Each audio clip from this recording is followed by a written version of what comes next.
Fundamental rights এটা হচ্ছে মৌলিক অধিকার।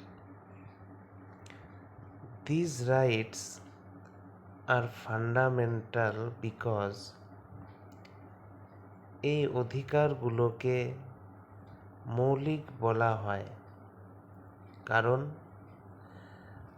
দে আর মোস্ট এসেনশিয়াল, কারণ এগুলো খুবই প্রয়োজনীয় for all round development. All-round development মানে সর্বাঙ্গীন বিকাশের জন্য অফ অ্যান ইন্ডিভিজুয়াল, মানে একজন ব্যক্তির সর্বাঙ্গীন বিকাশের জন্য এই অধিকারগুলি অপরিহার্য। That is material. ম্যাটেরিয়াল বলতে ভৌত, ইন্টেলেকচুয়াল মানে বৌদ্ধিক, মোরাল মানে নৈতিক, অ্যান্ড স্পিরিচুয়াল মানে আধ্যাত্মিক। এগুলো বিকাশের জন্য এই অধিকারগুলো অত্যন্ত গুরুত্বপূর্ণ।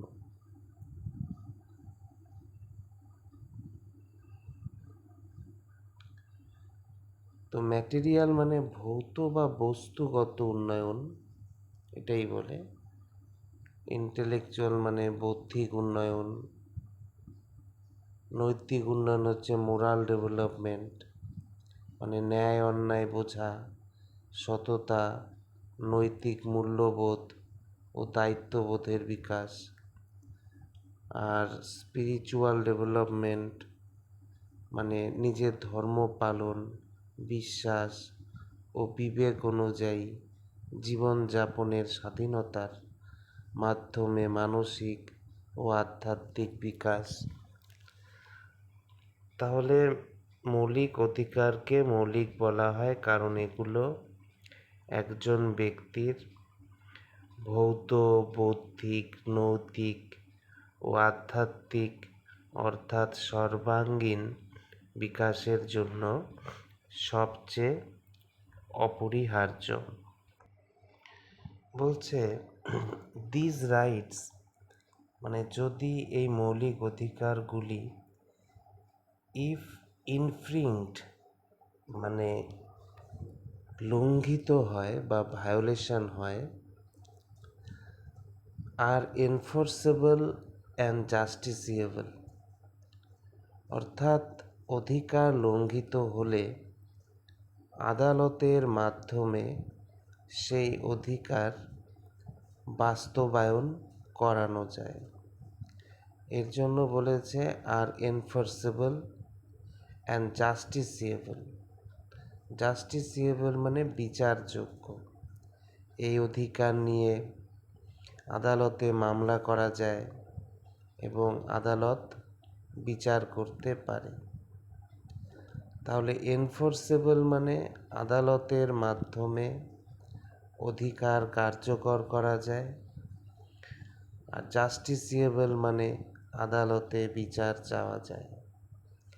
In the supreme court under article 32 অর্থাৎ মৌলিক অধিকার লঙ্ঘিত হলে অনুচ্ছেদ 32 অনুযায়ী সুপ্রিম কোর্টে সরাসরি যাওয়া যায়। তাহলে আর্টিকেল 32 মানে supreme court, and high court under article 226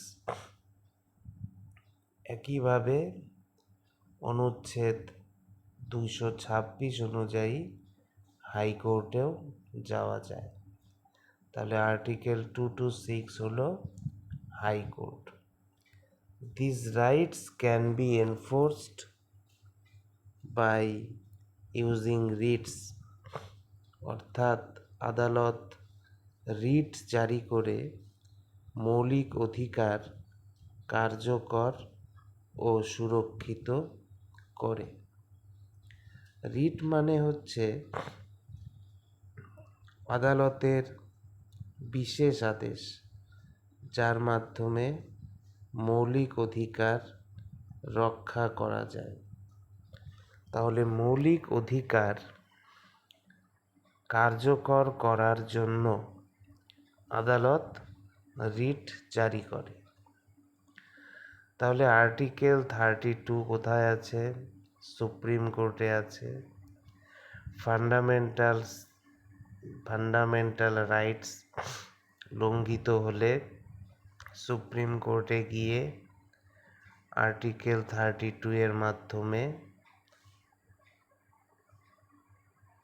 case করা যায়। আর ডক্টর বি.আর. আম্বেদকর একে heart and soul of the constitution বলেছেন।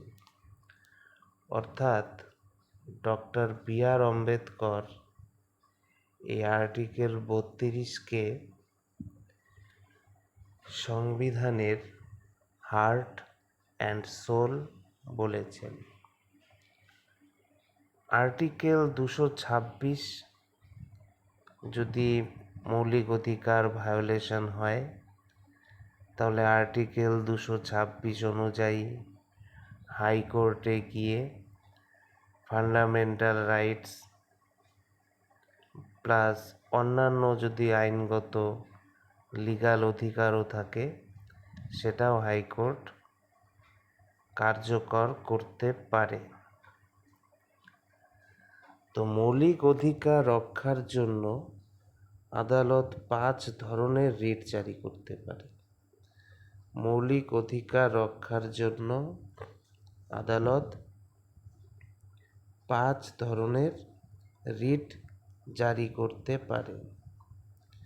তাহলে মৌলিক অধিকার লঙ্ঘিত হলে অনুচ্ছেদ 32 অনুযায়ী সুপ্রিম কোর্টে এবং অনুচ্ছেদ 226 অনুযায়ী হাইকোর্টে গিয়ে রিটের মাধ্যমে সেই অধিকার কার্যকর করা যায়।